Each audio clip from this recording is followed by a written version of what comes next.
안녕하세요. 백상 목사입니다. 오늘부터 추석이 시작되었습니다. 오늘은 9월 20일 월요일 아침입니다. 어제 우리는 추수감사주일 예배를 드렸고 이제 오늘부터 추석 3일간의 휴일이 시작되었습니다. 추석을 맞이하여 형제자매들 또 친지들 부모님과 함께 만나는 시간을 갖지 않으실까 생각이 됩니다. 각 가정에 하나님의 은혜가 깃들기를 바랍니다. 오늘 하나님의 말씀은 출애굽기 18장 1절부터 12절까지 말씀인데요, 그중에 8절 말씀을 중심으로 살펴보고자 합니다. 추석은 오랫동안 흩어져 있던 가족들이 한자리에 만나 즐거운 회포를 나누고 또 한 해 주신 풍성한 수확을 누리며 이 햇과일과 햇곡식으로 음식을 장만하여 음식을 나누는 복된 잔치고 1년 중 가장 행복한 날이기도 합니다. 물론 이제 이 농경사회가 지나고 산업화 사회가 되면서 대부분 이제는 농사를 짓지 않기 때문에 이 산업화 사회에서 추석을 어떻게 생각해야 할지, 수확의 의미를 어떻게 생각해야 할지 다시 아마 생각해 보아야 하지 않을까 싶습니다.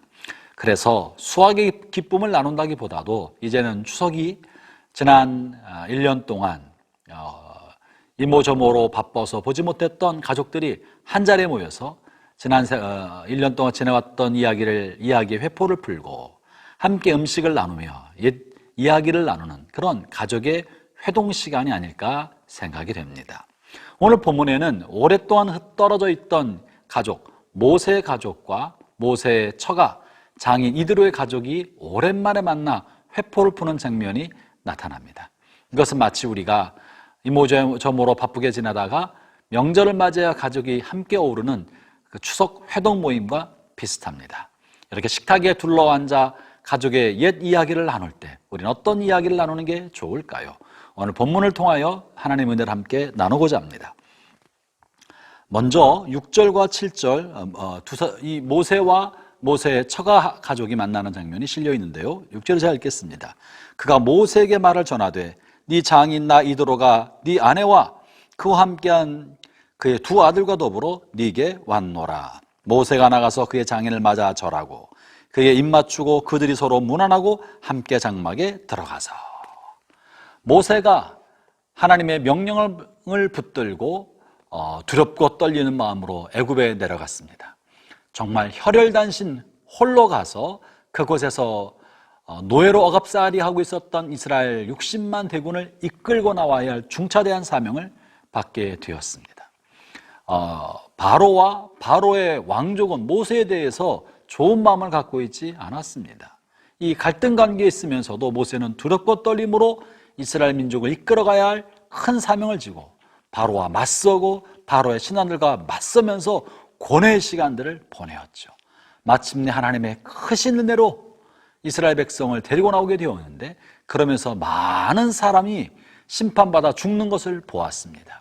짐승들의 죽음을 보았고 끔찍한 재앙을 옆에서 눈으로 보며 겪었습니다. 어찌 모세의 마음이 편할 수 있었겠습니까?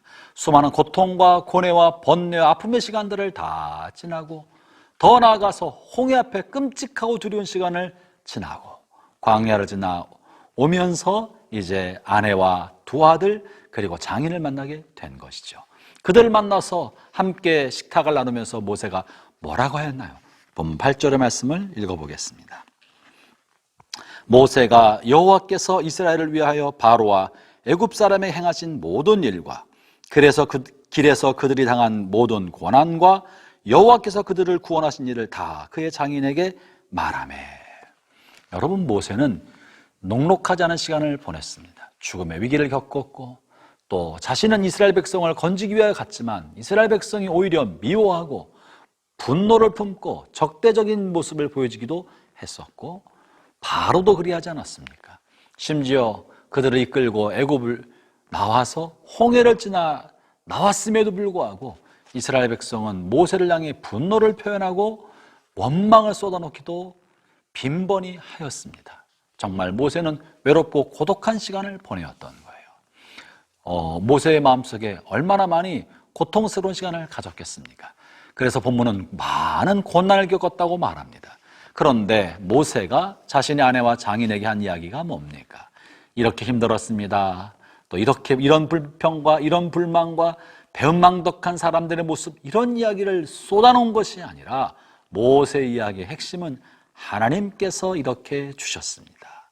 하나님이 나를 그리고 우리를 이렇게 인도해 주셨습니다 하는 것이었습니다. 사랑하는 형제자매 여러분, 오랜만에 가족이 만날 때 여러분의 식탁 머리에서는 어떤 대화가 나눠지는 것이 좋겠습니까? 친척들과 친지들, 형제자매들이 둘러앉은 식탁에서 우리는 어떤 대화를 나누어야 하겠습니까?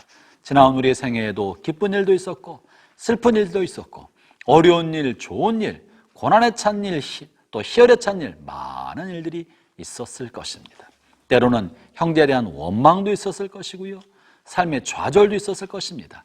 그러나 우리가 중요하게 잊어서는 안 될 것을, 우리의 삶을 인도하시는 분은 하나님이심을 잊으면 안 됩니다. 그리고 하나님은 마침내 오늘의 광야를 지나서 합력하여 선을 이루시는 분이심을 잊으면 안 됩니다. 그렇기 때문에 우리의 식탁 머리에서의 우리의 대화는 궁극적으로 하나님 우리에게 이런 좋은 일을 행하셨다, 하나님이 우리에게 행하셨던 선한 일에 대한 간증이 되어야 합니다.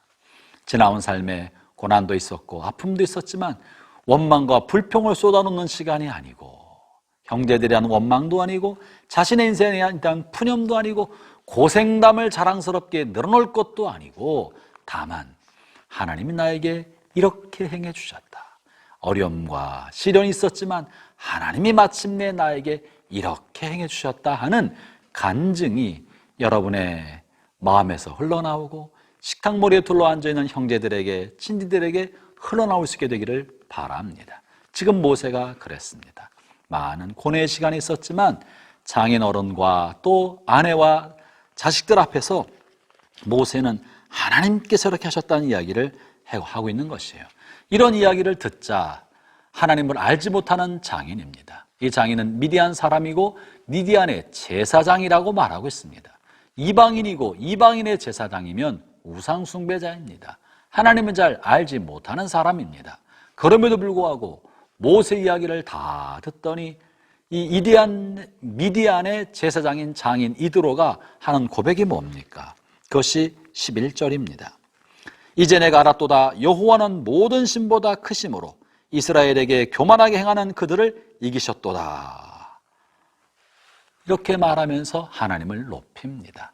형제자매 여러분, 가족이 함께 둘러앉을 때 여러분의 말과 행동은 무사람을 향한 하나님의 징표가 되고 하나님의 살아계심과 하나님의 은혜에 관한 표징이 될 것입니다. 선한 말, 복된 말, 은혜로운 말, 하나님이 함께 하신 간증의 말이 여러분의 입술을 통해 흘러나갈 때 주변 사람들은 여러분을 통해 운행하신 하나님의 놀라운 섭리를 바라보면서 하나님을 만나게 될 것입니다.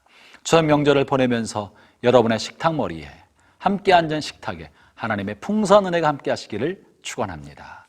기도하겠습니다. 하나님 아버지, 감사합니다.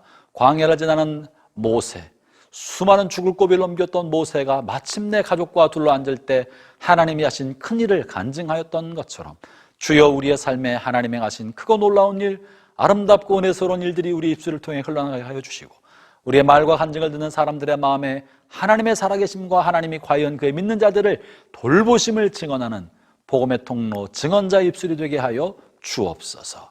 오늘부터 추석 명절을 보냅니다. 모든 믿음의 백성들을 건강하게 하여 주시고 또 믿음 안에 거하게 하여 주옵시며 하나님의 은혜 아래 머무는 복된 명절 되게 해 주옵소서. 예수님 이름으로 기도합니다. 아멘.